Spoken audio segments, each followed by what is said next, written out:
Before any ocean swallowed a city, a thought trembled across the void. You stand on a night-lit shore where the Atlantic breathes in slow, moon-silvered heaves. The water smells of salt and something older, ozone, memory, electricity that once laced the air of forgotten continents. Legends insist that Atlantis sank here, a cautionary myth for dreamers and fools. Yet every breaking wave seems to murmur a counterstory, inviting you to remember what textbooks beg you to forget. Lightning flickers far out at sea. For a heartbeat, the horizon glows white, and you see it. Stone steps, half a mile long, carved into the seabed and pointing straight toward the stars. The vision vanishes with the next blink, leaving only restless water. Still, your pulse knows the truth. Ruins do not appear in dreams for no reason. You crouch, touch the wet sand. It is colder than it should be. Underneath your fingertips, a low vibration hums, almost musical, like granite remembering a song. Scientists call it coincidence when sensors pick up anomalous tones along this coastline. Subharmonics no ship propeller can explain. They log the data, then file it away. In 2018, a research vessel from Southampton University detected an 11.3 Hz tone at 31 degrees, 11 minutes north, and 24 degrees, 6 minutes west. Almost the exact latitude Plato links to the Pillars of Heracles. The pulse repeated every 22 seconds for 17 straight hours and showed none of the Doppler drift expected from shipping lanes or known cetaceans. The expedition's debrief lists the signal as an unknown geoacoustic resonator, sequestered in Appendix C under the heading Anomalies, classified. The story you've been told ends there. An asterisk, a shrug, a tidy dismissal. But the hum grows louder when you close your eyes. It isn't a sound. It's a frequency, one that predates history, one that once built temples with resonance instead of mortar. You understand, without words, that Atlantis was never just a city lost to the sea. It was a bandwidth on which consciousness could broadcast pure intention into stone, water, flesh. When that signal blurred, the architecture cracked, the continent groaned, and legend says the ocean reclaimed it all. Who blurred the signal? Who benefits from your forgetting? The shoreline wind answers with a scatter of dry sand against your jacket. Morse code silence, urging you deeper. Every gust feels staged, like a velvet curtain parting so a hidden stage can reveal itself at last. A shiver runs through your sternum, rippling outward like a tuning fork. The myth is no longer distant. It vibrates in your ribs. You sense that countless travelers have reached the same threshold across millennia. Poets, sailors, children staring into tide pools. Each given a fleeting glimpse, each turning away because the official story offered safer ground. Tonight you step past that safety. The tide retreats farther than nature allows, exposing a dark band of rock. In the moonlight it looks like polished obsidian, but when you step onto it, faint geometric grooves catch the light. Concentric circles within concentric circles. Exactly the pattern Plato sketched when he first uttered the word Atlantis. Plato writes in Timaeus 24:25d. In the very center of that island rose the greatest and most beautiful palace, girdled by rings of sea and of land, 3 of water and 2 of earth, arranged like waves. This 5-ring geometry, 3 watery, 2 solid, remains the earliest surviving description of Atlantis, and is still the primary architectural clue used by geologists and satellite analysts when they hunt for ring topography on the ocean floor. The grooves are warm despite the cold air, as though remembering sunlight from an epoch when the sun itself burned at a different pitch. You inhale, and a hidden resonance answers inside your skull. Dusty museums never mention that frequency is the true ruin, not shattered columns. Those columns are merely fingerprints of a civilization that understood sound as scaffold, thought as chisel. If such knowledge returned, currency would lose meaning, borders would look like chalk lines in rain, and power, as we know it, would evaporate. A final wave curls around your ankles, warm as blood, then slips away. In its wake, a single word etches itself across the exposed rock. Letters of pale blue phosphorus that fade too quickly to read. You don't need to. Your bones already know the translation. Remember. The shoreline wind calms. The night feels charged, as if the stars themselves are leaning closer, eavesdropping on your heartbeat. Somewhere beneath these waves, or perhaps beneath your skin, the lost frequency of Atlantis waits, patient, unbroken, alive. And so your journey begins, not with maps or diving gear, but with the simplest of choices, to listen where others dismiss. Because the greatest secret about Atlantis is not that it was lost. It's that it can be heard. The sand-coated symbols still glow behind your eyelids as dawn bleeds across the sea. Yet the real brightness rises inside your mind. A sweep of impossible memories, as if someone lifted a heavy velvet cover from an antique projector and aimed it straight into your skull. Frames spool forward, images older than any carbon-dated shard, clearer than any museum diorama. You find yourself hovering above a shoreline that no modern map can place. The water is turquoise glass. Not a single wave breaks upon it. Inland, gentle hills ring a vast, concentric city. Terraces spiral outward like ripples frozen in bronze. On the highest inner ring stands a tower fashioned of midnight blue stone veined with gold so pure it hums in sunlight. No smoke rises from chimneys. No torches dot the streets. Everything gleams, as though illumination pours up from the stones themselves. There are people, though people feels too small a word. They move with deliberate calm, their skin faintly luminous, as if backlit. They communicate nearly wordlessly. When they glance at the tower brightens. When they hold their palms toward a newly planted seed, the seed erupts into leaf. You realize they are conducting the same frequency you felt last night on the beach. Their thoughts are not daydreams. They are blueprints. In simple terms, they didn't just imagine their world. They built it using thought like a living 3D printer. Historians debate whether Atlantis harnessed quartz lasers, anti-gravity disks, molten crystals. The argument is a red herring. These citizens do not rely on technology. They are the technology. Their bodies resonate with an octave that makes matter obedient. Stone flows, water levitates, seeds skip months of dormancy. You watch a child lift her eyes to the sky. Clouds rearrange into a spiral identical to the city's plan, then dissolve like breath on glass. A lesson in mirror symmetry, as above so below, taught before the age of 10. The earth itself seems happier beneath them. The air is ion-rich, tingling on the tongue. Birds fly in effortless logarithmic curves. The soil glows faintly violet at dusk, releasing stored sunlight like a battery breathing out. Later ages will romanticize Atlantis as a utopia of marble columns and gilded halls. Such carvings are mere side effects. The true city is resonance-shaped. Sound sculpting stone at the molecular level, color tuning water into healing elixirs, thought knitting weather into delicate filigrees of rain. How did they reach such heights? Your vision zooms deeper, into the tower's heart. An atrium open to the sky. A single floating crystal rotates above a basin of pure water. Each rotation strikes a chord you cannot hear with ears but feel in marrow. Around the basin, initiates sit in concentric circles, heads bowed, minds linked. Every inhale aligns with the crystal's turn. Every exhale releases a harmony into the water. The basin ripples with geometric mandalas, living equations. Those ripples feed channels that run beneath every street, every home, turning the entire city into one giant cymatic engine. Civil engineers millennia later will speak of plumbing, of aqueducts, of pressure and flow. None will imagine waterways designed to sing. Yet here, water hums at frequencies that disinfect, nourish, and awaken dormant DNA. You watch a stream pour from the city gates into fields of grain. Each stalk vibrates like a tuning fork, grains swelling with faint inner light. Food as him, not fuel. Then comes the part your textbook scrubbed clean. Beyond the outer rings, adolescents kneel in wide circles on crystal-dusted grass. Eyes closed, spines aligned, they test their capacity to shape reality with pure intent. One by one, each raises a stone into the air without hands, without strain. The stones spiral upward, hover, then settle.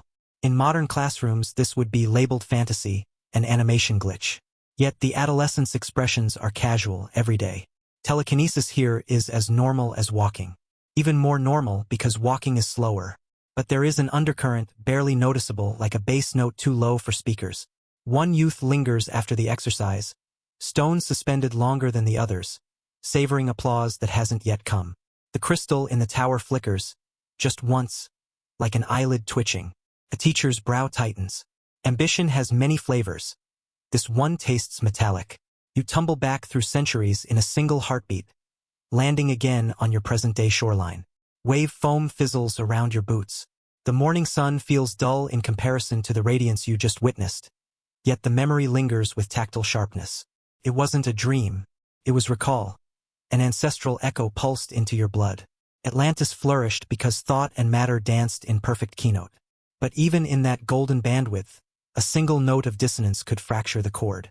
Pride, envy, the hunger to bend frequency for personal dominion. These are universal viruses, timeless and portable. The gulls cry overhead, mundane and shrill. Their calls puncture the trance, reminding you that myths are not bedtime stories. They are caution lights. Somewhere beneath these waves, crystalline corridors might still wait, shattered yet humming faintly. Somewhere within you, the same architecture either sleeps or stirs. A gust of wind scatters the last traces of phosphorescent writing from the rock. But the command is already stamped behind your ribs. Remember before the earth forgets again. And far out to sea, unseen by any sailor, a brief glow flickers below the surface, answering your vow. Dusk gathers like violet smoke as you leave the beach and follow a lonely coastal road. Asphalt glistens with salt spray, yet every few steps you sense a different texture underfoot. An inaudible thrum, as though an invisible lattice lies just beneath the tar. Your heartbeat sinks to it, your thoughts sharpen. You realize this is the same harmonic web that once wrapped the Atlantean rings.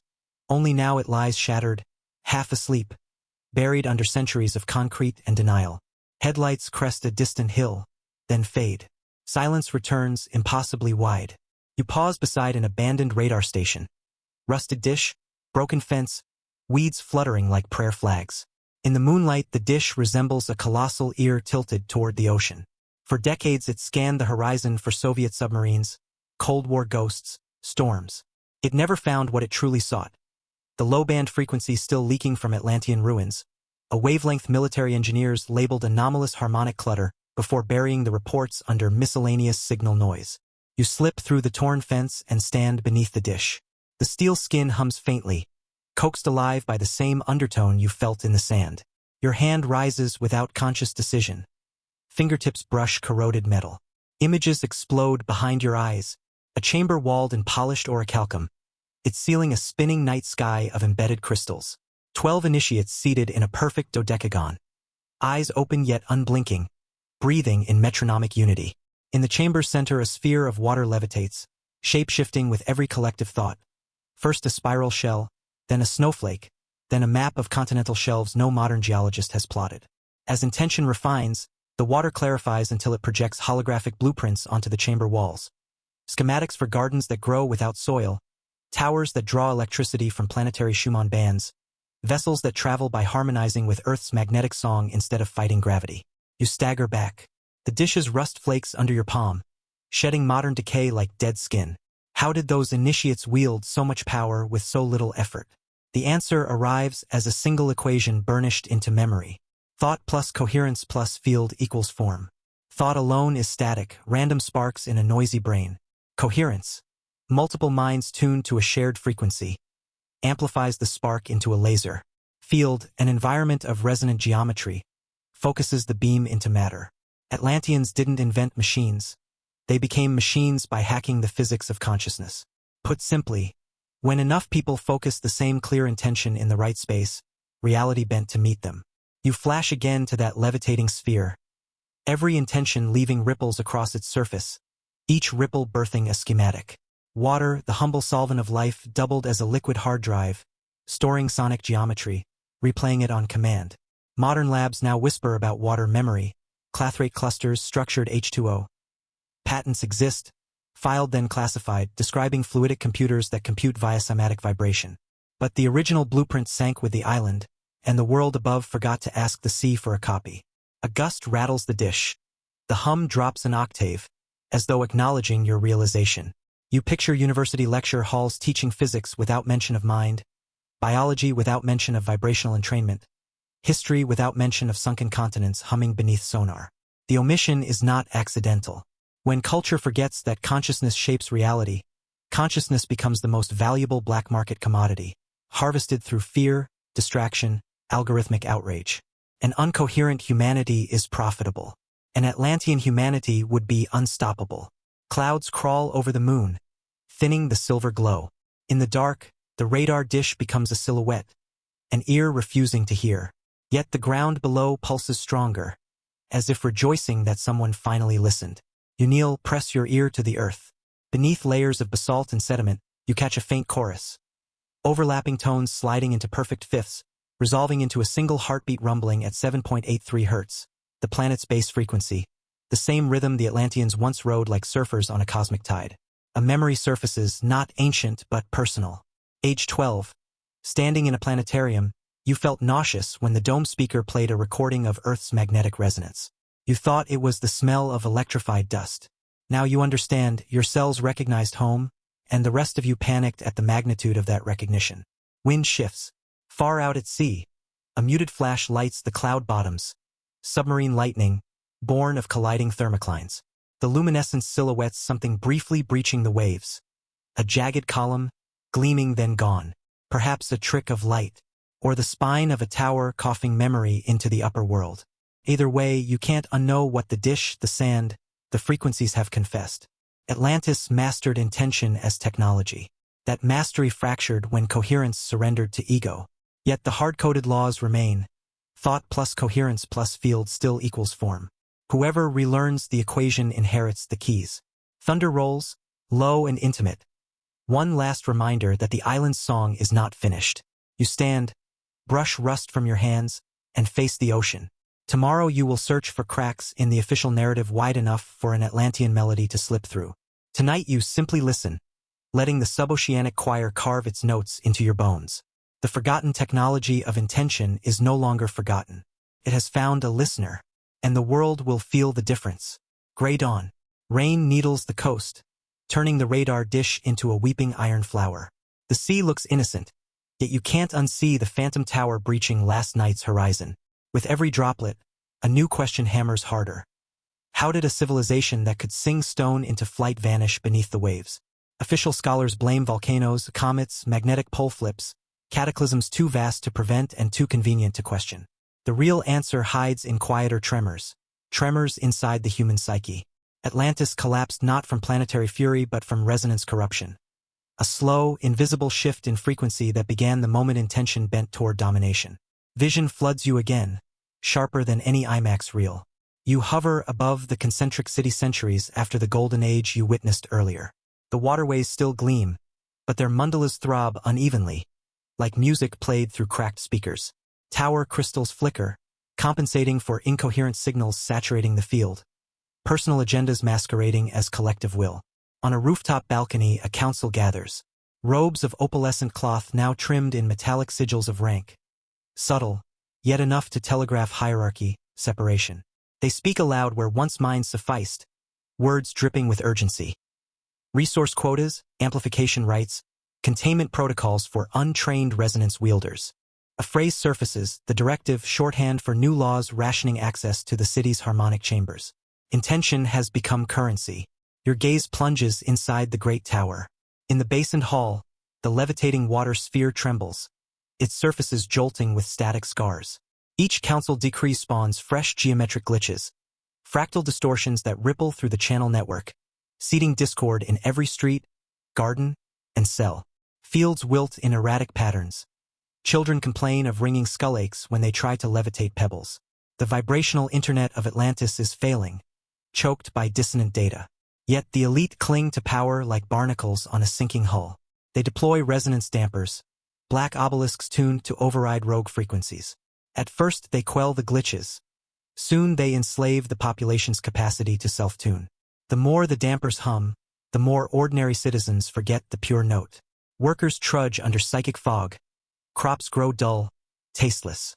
A society built on mindful harmony tilts toward broadcast control. Top-down signals, one-way channels, pumped propaganda of protective stabilization. Outside the tower, a younger faction protests. Barefoot initiates who recall the crystal's original clarity. They carry no weapons, only tuning forks carved of living quartz, striking pure fifths in the plazas. The note clashes agonizingly against the damper's low drone. Cracks spider across plaza stones. Dissonant shockwaves boom through corridors, fracturing windowless walls. High rain gutters collapse in harmonic shears. The council brands the initiates dissoners, traitors threatening societal coherence. In reality, coherence died the day consciousness became commodity. Fissures widen, literal and metaphoric. Beneath the ocean floor, tectonic plates amplify the clashing frequencies. Resonance-induced seismicity. The same technology that once stabilized Earth's crust now vibrates it apart.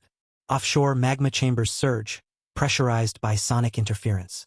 Storm systems swirl into perpetual gyres, drawn by electromagnetic anomalies. In the council chamber, frantic debates.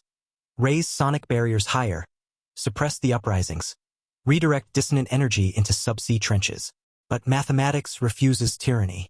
The tower crystal itself dims, overdriven by contradictory commands. Signals instructing water to calm and quake simultaneously. The basin overflows. Floating water explodes into steam, releasing a shock that snaps the master crystal from its levitating cradle. It shatters mid-air, shards raining like molten sapphire. The event echoes across the rings. People drop to their knees, ears bleeding from silent screeches. Gardens blacken as nutrient vibrations invert. The dampers overload, coughing sub-bass pulses that rattle stones from foundations. Streets split open, concentric channels vomiting geysers of superheated mist. The sky dims as volcanic plumes pierce cloud layers. Lightning webs the darkness like arteries made of fire. You see mothers clutching children, eyes still incandescent with faint memory of easier times. Council members fleeing down collapsing stairs.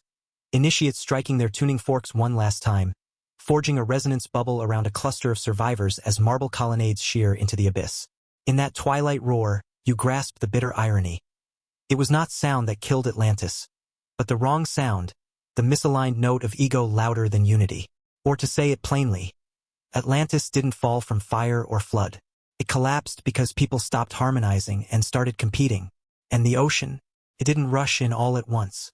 It sang first, a colossal infrasound moan that tore eardrums across continents. Only then did the tsunami, birthed by resonance-triggered quakes, rear 2,000 feet high, shimmering like a moving glass mountain before devouring the flickering rings in froth and foam. The final council edict: seal the archives, bury the harmonic cores, erase all mention of intention tech, was spoken too late. Water hammered every syllable into silt. History above would blame random nature. But nature, you now know, is never random. It resonates with mind. When mind fractures, earth answers in kind, orchestra to conductor. Vision snaps shut. You clutch the dish's rusted rail, lungs heaving. Rain tastes metallic, like seawater distilled through ancient circuitry. A passing truck honks, 20th century brass in a symphony you've long outgrown. No one around you guesses that each raindrop carries encoded grief of a world that sang itself apart. Why hide this truth? Because even the small echo you uncovered threatens any modern system built on disempowerment. If people learn that thought, coherence, and field still equal form, walls could bend, currencies could crumble, borders melt like sugar in rain. The ground beneath you hums louder, as if seconds from revealing more. But not yet. First you must carry this chapter of the lost story into waking daylight, intact, coherent, razor-sharp. Only then can you follow the echo further inward, toward the place Atlantis never truly left, the marrow of your own remembering. You straighten, letting the rain rinse rust from your fingers, and step back through the torn fence. Behind you, the dish sighs, an iron relic incapable of hearing the song it was built to deny. Ahead, the coastal night stretches wide, ready to apprentice you deeper into secrets that refuse, any longer, to stay submerged. Morning haze drifts low across the city streets as you leave the coast behind. Glass towers rise like silent tuning forks, catching a pale December sun. Cars hiss by in tidal rhythms, their engines locked to traffic light metronomes. To any passerby you look ordinary. Coat zipped, headphones dangling, coffee cooling in a cardboard cup. Only you can feel the tremor beneath the pavement, an Atlantean aftershock still vibrating through modern asphalt. You step into a subway train, metal doors thudding shut. Fluorescent light paints everyone the same flat color, but resonances flicker around them like invisible auroras. The blue static of worry on the woman scrolling headlines. The red staccato of impatience on the man stabbing elevator buttons on his phone. Your senses, pried open by last night's visions, now read these frequencies as easily as weather icons. You realize Atlantis never truly vanished. It dissolved into the human field, hiding in plain sight as intuition, déjà vu, déjà rêvé. At the next stop, a violinist plays Clair de Lune. Bow meets string, and the carriage brightens. Commuters glance up, tension loosening a notch. You watch micro-miracles bloom. A stranger yields a seat. A toddler laughs instead of crying. A migraine line on a woman's brow eases. Small moments like these may seem ordinary, but they're what the old world called field coherence. One melody shifts a dozen timelines by half a degree and no algorithm records the data. This small tender is how Atlantis survives. In moments when coherence slips past noise, retuning reality before anyone can label it impossible. The train dives underground, reception dies, and your own memories surface. Age 6. A fevered night when you heard a humming in the walls and followed it to the laundry room, touching the humming dryer as if it were a portal. Age 17. First heartbreak. When a spontaneous hum in your throat calmed the storm inside faster than any therapist. Age 23. A lucid dream of standing on patterned stone, arms raised, whirlpools of light spinning from your palms. You laughed upon waking, chalking it up to movie overload. Every echo was an initiation. You just hadn't learned the language yet. Station gates open. You merge into downtown crowds. Ad displays flash slogans of lack and urgency. But behind the LED glare you sense a deeper pulse. Faint, fractured, yearning to resolve into the old harmonic. Somewhere in these millions are others like you. Half-remembered adepts disguised as accountants, nurses, night shift chefs. People who pause before speaking because they can feel words pressurize the field. People whose dreams still carry concentric maps. You duck into a coffee shop. Steam fogs the window, drawing concentric circles that drip before you can photograph them. The barista slides a mug across polished wood. For a blink, the foam spirals in a perfect golden ratio, and you swear the pattern glows. He blinks, looks away, missing the miracle he just served. You sip. Cardamom, vanilla, memory. Heat unfurls behind your sternum like a lens blooming open, projecting a hologram onto cafe air. You see yourself in another timeline. An Atlantean youth kneeling beside crystalline channels, dipping a finger into water humming at 432 hertz. The sensation then is identical to the latte now, warmth, spice, certainty that you belong to something vast and crystalline and heartbreakingly precise. Thunder shakes the window. City sirens flare. Lightning has struck a transformer 3 blocks away. Screens flicker, registers reboot. For 10 electric seconds commerce pauses. Chatter stops, and everyone's field resets to 0. In that hush you taste potential. If a single violin or a single thunderclap can realign strangers, imagine a choir of coherent minds. The power surges back. Conversation resumes, but the air feels thinner, as though an unseen lid was briefly lifted, letting collective pressure vent. You catch your reflection in black glass. Eyes brighter, skin faintly luminescent. The Atlantean echo is no longer theoretical. It is biophysical. Back on the sidewalk, you notice subtle synchronicities stacking like dominoes. 3 overheard sentences complete the same unfinished thought. Streetlights shift green exactly as you step to each curb. A billboard you never saw before spells remember in capital serif letters. Random? Or the field acknowledging your rising coherence? The question itself feels obsolete. You're done asking permission from statistics. Yet attention coils beneath excitement. Memory alone is insufficient. The Atlanteans mastered reality until misaligned intent shattered the song. If fragments of their frequency wake inside you without guidance, you risk amplifying the very disharmony that drowned them. Knowledge must mature into responsibility. Resonance must meet ethical gravity. You pass a newsstand.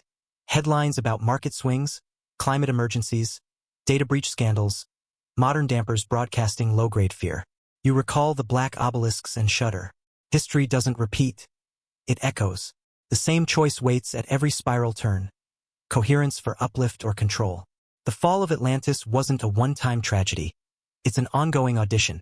A cold wind rises, rattling street signs into accidental chimes. Their chaotic clang resolves, for 3 heartbeats, into a perfect fifth, the harmonic the ancient initiate struck to steady mountains. You inhale. The note vibrates against your teeth, clarifying thought. Somewhere below sidewalk level, subway rails answer with a metallic hum, octave lower. Earth is still listening, still willing to duet. You know where the path leads next. To keep the echo from souring into hubris, you must anchor it with disciplined action. An act of remembrance fierce enough to synchronize inner and outer tides but humble enough to avoid the pride that shattered the crystal. One practice, simple yet precise, can tune the personal field without imposing on others, re-establishing a living bridge between your century and theirs. But not yet. First, deeper understanding what frequency truly is, why every atom, every thought is a tuning fork, how reality itself is nothing but vibrating possibility collapsed by intention. Clouds bruise purple over skyscrapers. Neon flickers on like newborn constellations. As you walk, rain begins again, each drop a metronome of potential, tapping ancient code onto steel and skin. The Atlantean echo within you hums louder, awaiting its next lesson. Ahead, a glass tower door slides open, inviting you into a lobby that glows the color of remember. Somewhere above its elevator shafts a boardroom screens today's stock tickers. Somewhere below, concrete pilings burrow into bedrock singing faint Schumann chords. It's all the same instrument, waiting for someone to play a purer note. You step inside, ready to learn how vibration underwrites existence. Ready for the next turning of the spiral. The song, unfinished, coils onward. The elevator breathes ionized air and climbs as silently as a thought. LED digits tick upward, 14, 27, 41. But you feel another ascent layered beneath the steel. A rise in pitch, too pure for ears, thrumming at the floor of perception. By the time the doors sigh open on level 52, you're buzzing like a struck wineglass. The lobby is a cube of glass, a viewing box cantilevered 200 meters above traffic. City noise reaches only as bass rumble. Mid-afternoon sun filters through smart tint panes, turning every surface to liquid bronze. Ahead, a private exhibit waits. Minimalist plinths, no labels, no guards, just objects bathing in deliberate silence. You were invited by a friend with clearance, yet even she doesn't know why these artifacts seem to glow. You approach the first plinth. Resting on black velvet lies a fragment of stone, dull gray, uncarved. Under museum light it would be ordinary. Here, in acoustic stillness, it hums a steady B-flat. A sign beside it would name it Basalt, Mid-Atlantic Ridge, depth 2.9 kilometers. But the real provenance is older. The outer seawall of Atlantis' third ring, vitrified under sonic stress the night the island fractured. You place your hand a centimeter above the shard. Tingles race up your wrist. Instruments buried in the plinth track microtesla shifts, logging evidence that inert matter can still remember the song that shaped it. Next plinth. A cylinder of clear quartz, its core threaded by golden filaments. You know this form, it matches the master crystal that once levitated above the Atlantean basin. Scientists call similar artifacts piezo resonators and measure anomalous voltages when sunlight strikes them at solstice angles. Yet they file the data under atmospheric error. They dare not declare that stone itself prays. A third pedestal displays a water droplet, yes, a single suspended tear mid-air, held by counter-rotating ultrasound. Its surface ripples in symmetrical cymatics, spelling fractal runes that form, dissolve, reform, a language of vibration older than runes or alphabets. You realize the droplet is speaking, broadcasting field conditions in silent glyphs. Temperature, coherence, emotional load of every heart in this room. Not metaphoric, literal. Water has always been the gossip columnist of reality. You step back. Around you, the city scintillates in sun-glint shards, but behind the glare you sense a vast mixing board. Every building, billboard, and bloodstream a fader on the console of existence. Frequency engineers in hidden labs already tweak urban soundscapes. Ultra-low hum to calm crowds, infrasound to disperse them, data-tone billboards to nudge spending habits. They are children playing with matches inside a cathedral. Even the Earth is dropping hints. In 2021, the GRACE-FO satellites found a strange, soft spot in our planet's gravity field, about 300 square kilometers wide, just southwest of the Azores. The exact coordinates are 29 degrees north and 31 degrees west. On a relief map, the dent traces almost the same double-ring pattern Plato described. Tests show the basalt there is oddly light, as if the rock was once puffed full of air by a massive burst of resonance. Officially, geophysicists call it an atypical mantle upwelling. Privately, several of them confess the shape feels unnervingly intentional. Yet the deeper truth is simpler and more radical. Everything is frequency. Matter is frozen vibration.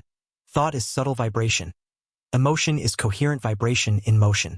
Change the carrier wave and reality rewrites itself in picoseconds. You recall high school physics. Electrons behave as waves until observed. Professors wave chalk, mumble Copenhagen interpretation, move on. But they skip the next sentence. Observation is not eyeballs, it is attention, coherent mind. Wherever coherent mind focuses, probability amplitudes collapse into facts. Atlanteans knew and wielded this law consciously. A tablet on the far wall displays real-time Schumann resonance, Earth's heartbeat at 7.83 Hz. Peak spike as solar winds whip magnetosphere lines. Every spike correlates with spikes in human EEG coherence. Monks in Nepal and traders in Chicago simultaneously feel strange. Mainstream outlets call it coincidence. You see design, planet and population entangled in feedback loops so intimate they blur the line between subject and field. Beneath the tablet, a time-lapse runs. Global lightning strikes overlaid with crime statistics. As geomagnetic storms crescendo, crime dips in one region, surges in another, resonant dissonance migrating like weather. Atlantis stabilized such swings by broadcasting counterfrequencies that harmonize storm energy with human mood. Without that tuning system, modern society rides the geomagnetic roller coaster barehanded. You turn and glance at your reflection in the glass wall. Fluorescent lights buzz above, but the bigger hum now comes from within, an infrasonic core note aligning spine vertebrae like tuning pegs. The more you remember, the clearer the note. The clearer the note, the more reality around you shifts to meet it. A passerby steps through the lobby, pauses mid-stride as if catching scent of something gentle. He smiles at nothing and continues. Ripple registered. A memory sparks. Standing in a nightclub years ago. Bass frequencies thundering. Strangers moving as one viscous organism. In that sweat fog dark, you glimpsed unity. Temporary, drugged, but undeniable. Frequency bypassed culture, language, trauma, knitting bodies into a single pulsing wave. Atlanteans harnessed similar entrainment intentionally, ethically, until ego hacked the playlist. Behind you a hushed door slides open. A curator in charcoal suit nods, asks if you have questions. You could ask about patents, funding, military interest. Instead you ask why the exhibit is hidden. He studies the quartz cylinder and whispers, because if the public knew vibration is the root code, every institution built on external control would dissolve. His voice trembles, not fear, excitement. Elevator doors open again. Time to leave. In the mirrored steel you notice your pulse visible beneath skin, glowing faintly. 30 floors down, the lobby crowd modulates the building's frequency with gossip and caffeine. Unaware that their collective hum steers elevators, flickers bulbs, perhaps even nudges earthquake faults. You exit into crisp air alive with sirens, horns, birdsong, Wi-Fi, an orchestra tuning endlessly. You walk, silent, through the city that now feels translucent. Buildings flicker like standing waves. Crosswalk signals strobe rhythmic mantras. Spoken words leave vapor trails of colored resonance. Everything is music become geometry. The only question left is, will you learn to play your note clearly enough to matter, yet humbly enough to avoid the shard dark fate of the island beneath the waves? The answer awaits in a single, deliberate practice, one act capable of syncing your personal field to the oldest, purest key. And that practice is waiting just beyond the next turning of the spiral. Night settles over the city like ink unspooling across a restless page. You've returned to the shoreline, the spot where memory first cracked open. The sea is black glass. Traffic glow from the bluff behind paints trembling constellations on its surface. Wind tastes of salt and transformer ozone. Every step crunches damp sand, each grain a quartz crystal waiting to sing. Here, between waves and street lamps, you will anchor the echo inside you, not with theory or artifact but with a single act of harmonic will. No levitating stones, no grand invocations. Atlantis shattered because power outran humility. Tonight you reverse that sequence. At any moment of your ordinary day, while you stir soup, wait for an elevator, or pause on the sidewalk, give yourself 20 silent seconds. First, notice the faintest sound around you. Perhaps the distant hum of a vent, a bird 2 streets away, or the soft click of a refrigerator. Let that tiny sound come forward and say, inwardly, I hear beneath the noise. Next, bring your attention to one pinpoint sensation in your body. A fingertip resting on a mug, the light pressure of your tongue against the palate, or the gentle pulse in your wrist. As you feel that single point, whisper inside, I feel beneath the skin. Now recall the Atlantean word that once glowed on midnight stone. Remember, allow the word to hover in stillness for the length of one heartbeat. No chant, no strain, just a brief recognition.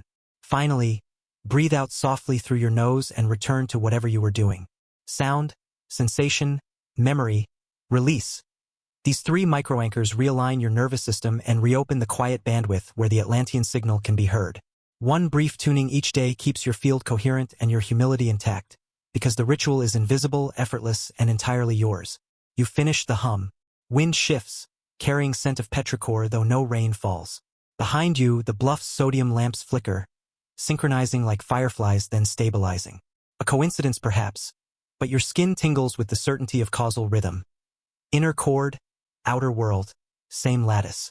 Far out, a single wave crests in moonlight, glowing electric blue, bioluminescent plankton igniting on cue. The ocean answers your note. You bow not to worship water, but to honor reciprocity Atlantis once lived by. Commit this simplicity to memory. 9 breaths, 1 hum, 1 sentence, 3 heartbeats. You need no tower, no priesthood, no dampers, no councils. The song is sovereign inside you now, sovereign yet accountable. For each evening you retune, the field gains a fraction more coherence, and the invisible city rises another millimeter in the realm of possibility. When the ritual feels woven into marrow, turn inland. Neon shivers over asphalt, but beneath the glare you sense newly ordered currents. Fewer horns blaring, strangers stepping aside in gentle choreography. Small ripples, yes, yet tsunami are born of such ripples amplified through time. Atlantis will not lift whole rings from the Atlantic overnight. It will return the only way true harmonics travel, through living transmitters who walk and breathe among ordinary streets, tuning reality by their presence. You are now one such transmitter, and so the final spiral turn awaits, an integration of memory, humility, and purpose that seals the covenant between lost continent and waking world. Dawn edges the horizon in opal gray. You haven't slept, yet fatigue feels irrelevant. Heart steady, mind lucid as tide pools at ebb. Every breath tastes faintly of quartz dust and cardamom, souvenirs from visions that now feel truer than yesterday's news. Strolling city blocks, you notice subtle synchronicity multiplying. Traffic lights green 3 intersections in a row. Cafe doors opening exactly as you reach them. Overheard laughter landing on perfect backbeat with your footsteps. Tiny, ignorable if you wanted, but together they compose a score only a freshly tuned ear detects. Billboard screens blink from ads to blank for half a second. In that flash you glimpse concentric rings of pale blue, the ghost of Atlantean geometry slipping through circuitry. A bus shelters an elderly man from sudden drizzle. The driver wasn't scheduled to stop there. Coincidence? Or field coherence redistributing compassion like charge in a circuit? You scan headlines. Market steady despite forecast turmoil. Solar flare narrowly misses satellites. Scientists record inexplicable jump in global Schumann resonance, unrelated to solar activity. Your lips curve. Unrelated is a polite word for unacknowledged. Yet pride flickers, subtle, enticing. The same pride that once seduced counselors in the crystal tower. You breathe the tri-breath once, silently. Hum inside. The emotion dissolves like salt. Responsibility reclaimed. By noon you stand on a pedestrian bridge spanning freeway lanes, rivers of combustion and hurry. Engines, horns, bass-boosted playlists. A wall of chaotic frequencies. You extend one palm. Imagine the silver thread from dawn's ritual. Traffic noise seems to phase cancel for a heartbeat. Engines dropping half an octave. Perhaps placebo. But a bicyclist coasting nearby glances at you, puzzled. He heard it too. Small evidence. Enough. Beneath the bridge railing someone has spray-painted a sigil. 3 nested circles broken by a vertical line, crude yet unmistakably Atlantean. Not your doing. Proof that others already hum the chord in shadows of glass towers and forgotten radar dishes. The frequency is waking pockets of memory everywhere. Passed like a tuning note before a concert no conductor can muzzle. You sense the ocean miles away answering the chord, low, sustained, forgiving. Beneath that, a deeper presence. The island itself, not dead, not resurrecting in stone, but flowering in the morphic field, reassembling as living architecture inside coherent hearts. A single sentence unfurls across your mind, luminous, gentle, absolute, the final code Atlantis kept for those who would one day remember. What you bury in your heart, you write across the sky. You exhale. Clouds part, revealing a blue so intense it feels carved from frequency. Aircraft contrails etch pale spirals, concentric, fleeting signatures of affirmation. No committees, no obelisks, no thrones are needed. Only the daily choice to hum the pure note, to breathe with earth, to speak intention free of covetous static. This, and nothing grander, resurrects the lost city. Not as marble, but as a civilization of resonance-aware beings living between grocery aisles and board meetings. You turn from the bridge and walk on, boots echoing faint syncopation against steel grates. Every step a tuning strike, every breath a silent vowel of the ancient language. Behind closed eyes, broken crystal shards drift upward and merge, negative of the old fall running in reverse. She waits in stillness, the continent of sound. And each time you remember, she surfaces a little more, loom state turning to sunrise, until someday children will stroll her spiral avenues again. Perhaps never realizing they tread on a city rebuilt from hums and humility. Until then, one chord, 9 breaths, 3 heartbeats. And the field remembers its song through you.